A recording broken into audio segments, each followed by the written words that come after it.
Okay, so in this video, I want to talk about a very controversial individual, very controversial leader, and statements he recently made that has generated a lot of debate. Well, actually, not a lot of debate, a lot of, in my view, predictable responses. I'm talking about Tony Blair and his apologies for certain actions of the Iraq War.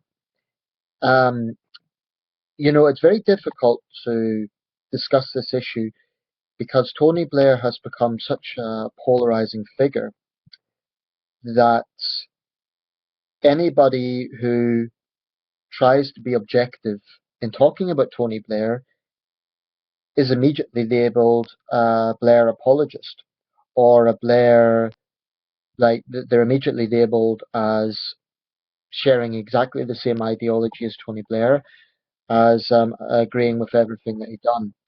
I think that's unfortunate because with such a narrow outlook, um, how are we going to fairly assess history?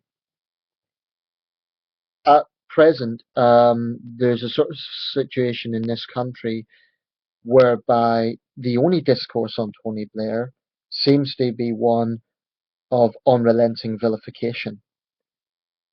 Now, it seems that only in Britain would you have a situation where a Prime Minister can win 3 general elections and be one of the most electorally successful leaders we've ever had, and yet be seemingly universally a byword for um, vitriol.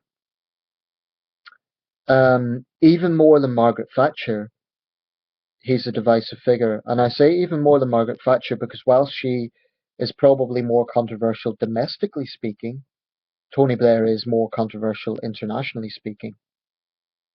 I mean, with Maggie, there was the Falklands, but that was really the only significant conflict she was engaged in directly in foreign affairs. Tony Blair, by contrast, became known as an interventionist or as a warmonger, depending what way you look at it. He had no fewer than 5 military engagements during his time in office. Kosovo, Sierra Leone, Afghanistan, Iraq, and I believe there was another. Um, yes, the 1998 Desert Fox, I believe, airstrikes on Iraq as well. Um, so Tony Blair was a prime minister not hesitant to use military force. That's abundantly clear. Um, I'm very much of Tony Blair's generation. It was I grew up under Tony Blair. No other politician has politicized me more than Tony Blair. So this man has had a profound influence on my life. Um, in making this video, I don't seek to exonerate Tony Blair of anything. Um, and if people interpret me as a blind adulator of Tony Blair, that's unfortunate because I don't think I am. But I do believe it is important to try and be objective on this matter because I defy anyone to present almost any world leader, including some of the most controversial dictators, who are not complex. Um, you could even argue Chairman Mao had his good points. And the reason I'm saying that is because there's a lazy reaction from a lot of people to Tony Blair. It's just like warmonger, and that's it. And that totally undervalues the contrast of his premiership. I mean, it totally ignores the vast swathes of progressive legislation that his administration was responsible for. It ignores the fact that in Kosovo, he's widely hailed as a liberator. In fact, so much so that young Kosovar boys were given the name Tony Blair, or the local derivation of that name. Along with Bill Clinton, he was hailed as a savior. This is simply a fact. It's not propaganda, it's a fact. Um, So anyway, to get to the point, a lot of people are saying that this apology is cynical because it's coming as the Chilcot inquiry is ongoing. Now, I don't know what his motivation was for saying it at this time, and I would agree that the timing is certainly suspicious. Um, I do think he could have saved himself a lot of hassle by doing this a lot earlier on.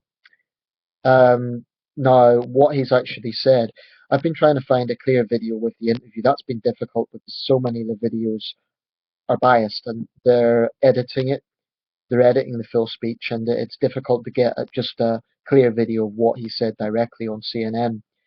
Um, but from what I have seen, the clearest video that I could make out, what he basically said was he apologizes for the faulty intelligence, he apologizes for the post-war chaos, and he accepts that he bears some responsibility for the rise of Islamic State.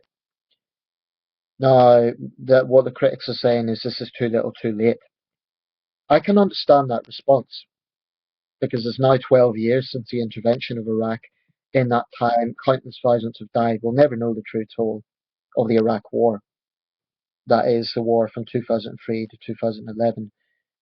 Thousands more have died since then in both sectarianism and in this war with Islamic State. Now, the issue of the foundation of Islamic State is a very, very important one. When people make sweeping statements like Tony Blair created ISIS, um,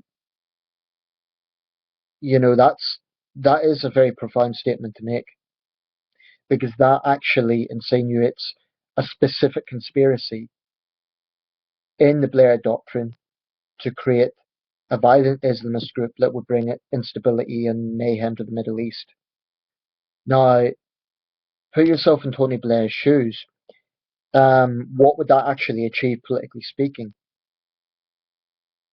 I mean, from a political point of view, it wouldn't do him any favors because it would only fuel criticism of his foreign policy.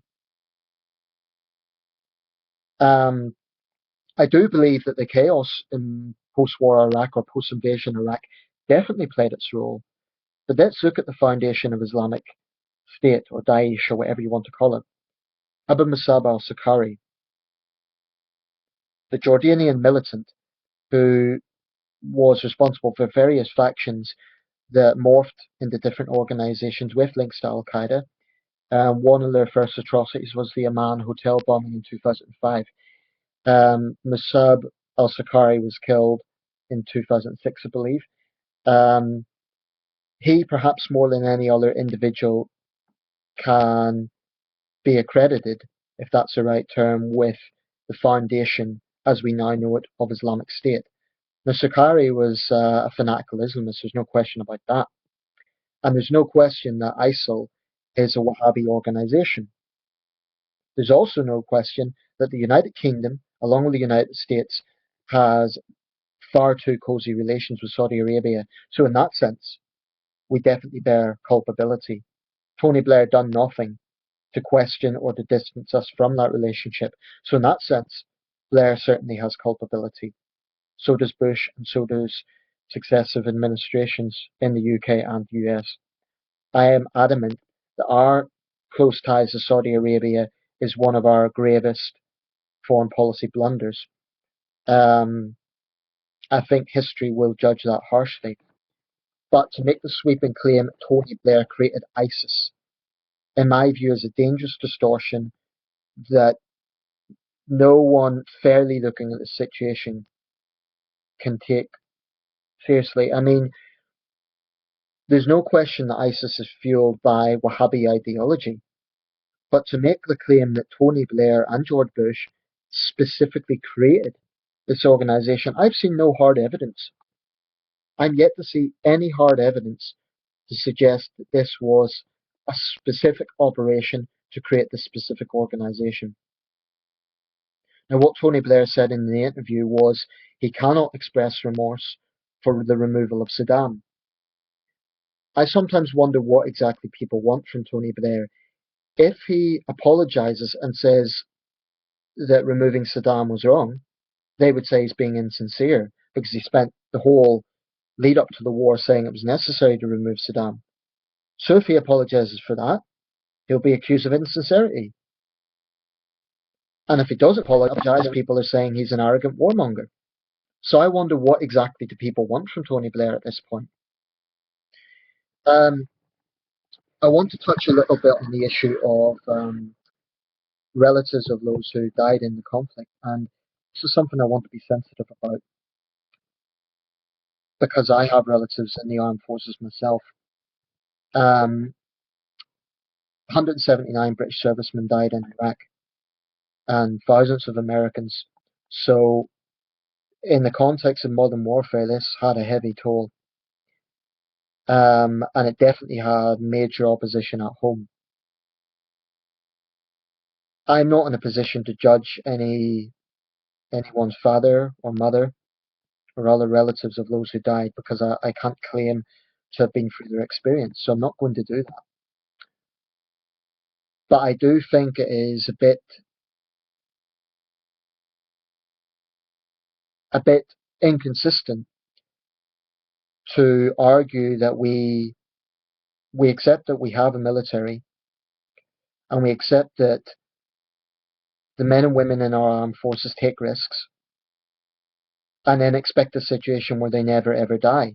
I think that's just naive. The fact of the matter is soldiers face risks. It's part of their job, and that's what makes them such admirable people, because they do take those risks. So I think that to blame Tony Blair for those deaths is not entirely fair. For one thing, it's important to remember that we don't have conscription in this country. Those brave men and women who joined up chose to join up, and they knew the risks involved. That may be a controversial point to make, but it is a fact. If I join the army tomorrow, I know the risks involved. I know this country regularly gets involved in armed combat. Now, people could slate me for saying that, but I think that's just stating the obvious. Soldiers die in war, just as firefighters die in fire tragedies. Of course, that doesn't mean they should die, but I think expecting a situation where soldiers never die is just, frankly, I'm not talking about the relatives because their pain and their anger is understandable, but I'm talking about others who expect this situation where soldiers never die. When soldiers sign up to the army, they know they're taking a risk. It's a bit like if you're a police officer, um, you know there could be situations when you're confronting violent criminals. Um, so that's the point about when people say Tony Blair has the blood of 179 soldiers on his hands. He has responsibility for that.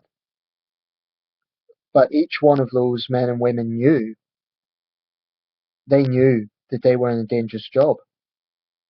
I think it almost I think it almost insults them actually to suggest that they had no knowledge or no responsibility for being part of war. Soldiers are part of war, it's a fact. And yeah, I know that's a controversial point to make. I'm not going to win any thumbs up for saying that, but that's my view.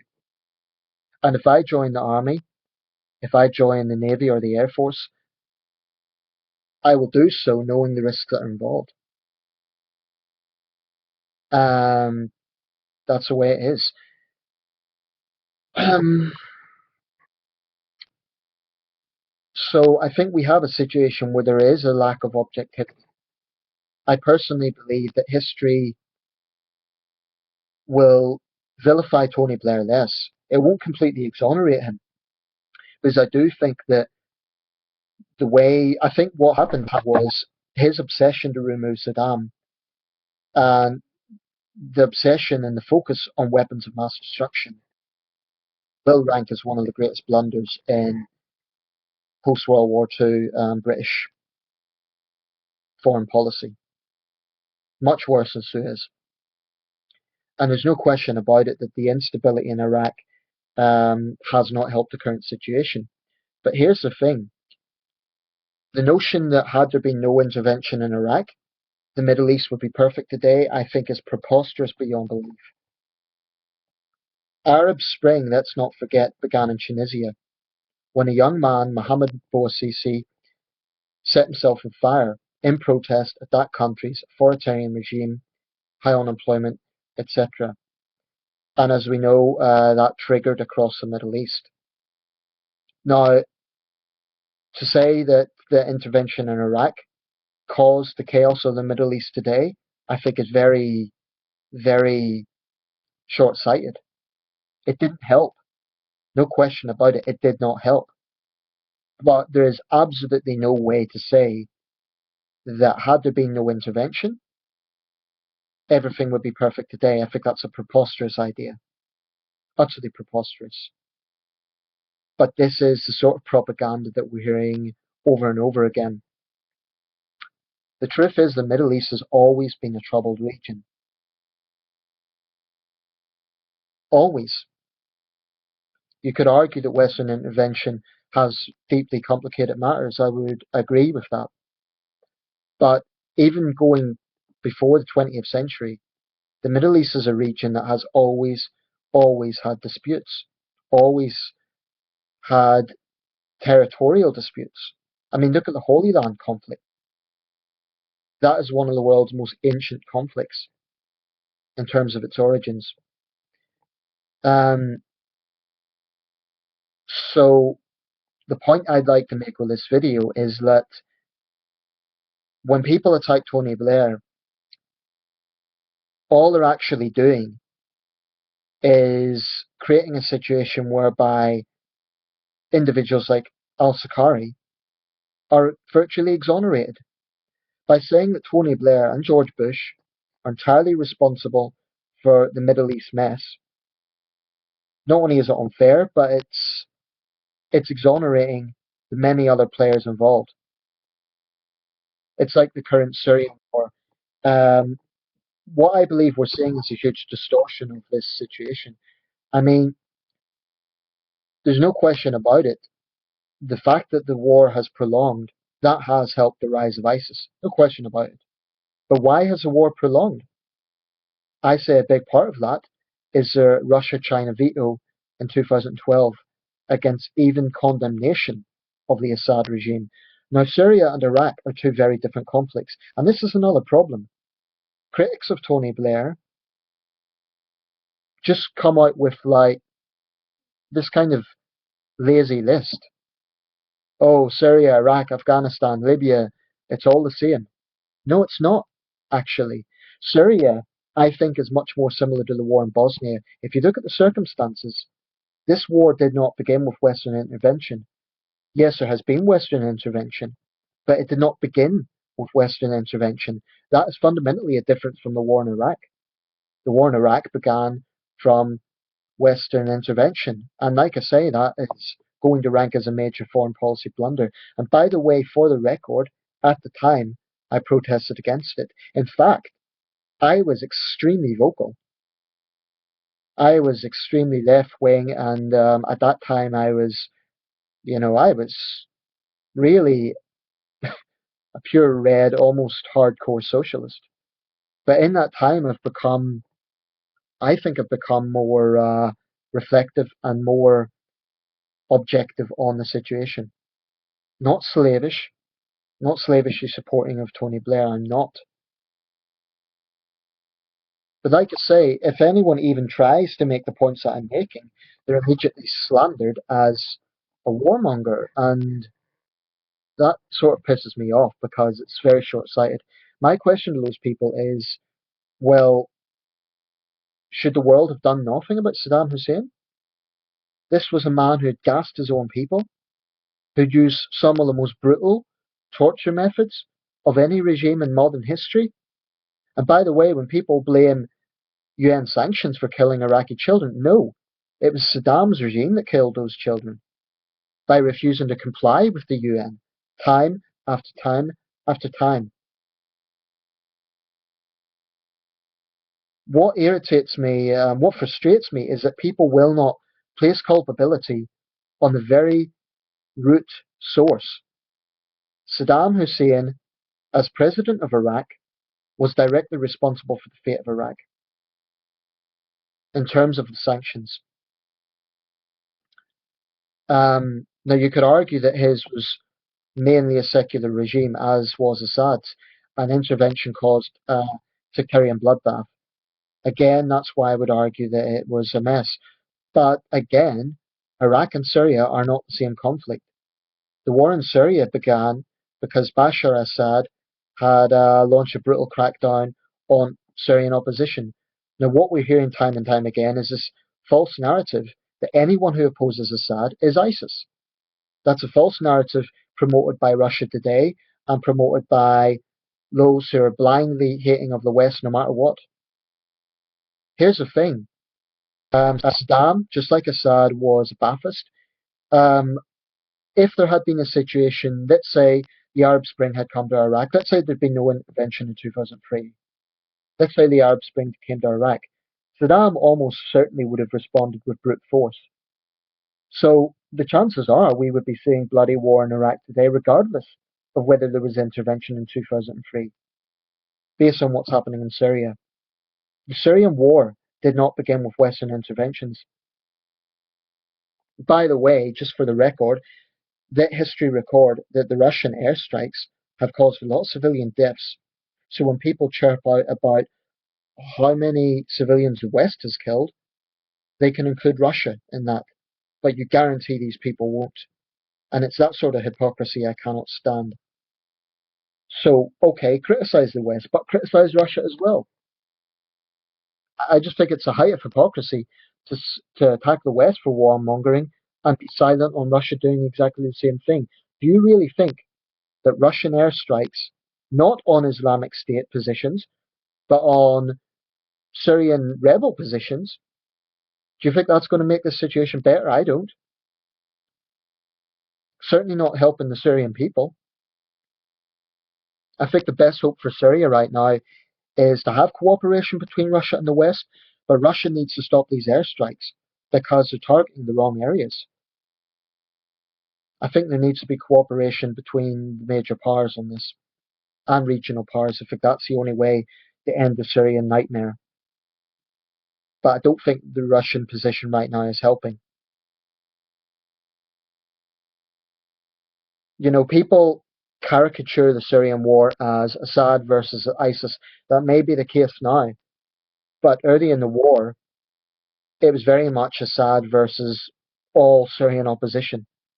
Syrian men, women, and children were. It really angers me that people could be so blinded as to basically act as apologists for the Assad regime. A regime that has, to this day, used barrel bombs on its own civilians.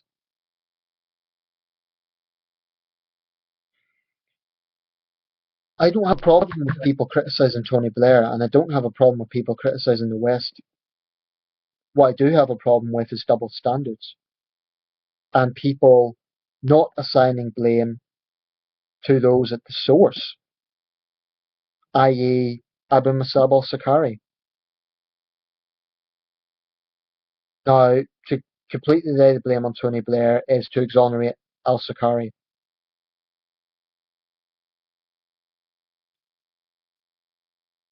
I think that as for the situation in the UK, in terms of Tony Blair's legacy as a Prime Minister, it's worth remembering something. He won a general election after after the war in Iraq in 2003. So, you know, a lot of people now are, to be fair, there's people who have been consistent and they've always been critical of Tony Blair, but I do think there's people jumping on the bandwagon, some of them for political reasons. I think Tories who supported the war at the time and are now attacking Tony Blair, that's pure political opportunism. Um, I think that Tony Blair does need to answer a lot of questions, and I do think the timing of this apology is suspicious. But at the same time, I think that the narrative that we're hearing about the situation in the Middle East is very much of the point of view that, oh, well, the West is responsible for everything. So the people who are saying that are assigning no blame to Saddam, no blame to Assad, no blame to Russia, no blame to ISIS itself. I think it's just a distorted outlook. If they say that both sides are responsible, those factors plus Tony Blair and George Bush, that's an opinion I can be respectful of, because it's more or less the one that I go along with. I'm not for a second saying that Tony Blair is not partly responsible for this, but I do reject the idea that he's fully responsible. And if that makes me unpopular, so be it. Because if we judge history in such black and white terms, it does a disservice to history. Um, I know I'm in the minority with this, but the notion that had there been no invasion of Iraq in 2003, everything would be nice and peaceful is just plainly naive. So we'll leave it there. It is what it is. This is my views. People who want to portray me as a sort of Blair fanatic or a Blair apologist, nothing I can do about that. I'm not, incidentally. There's many, many areas where I'm critical of Tony Blair, not just with this, but with other areas like his closeness to the Murdoch empire, um, many other factors. But I do think that he's being vilified beyond all objectivity, and that is unfortunate.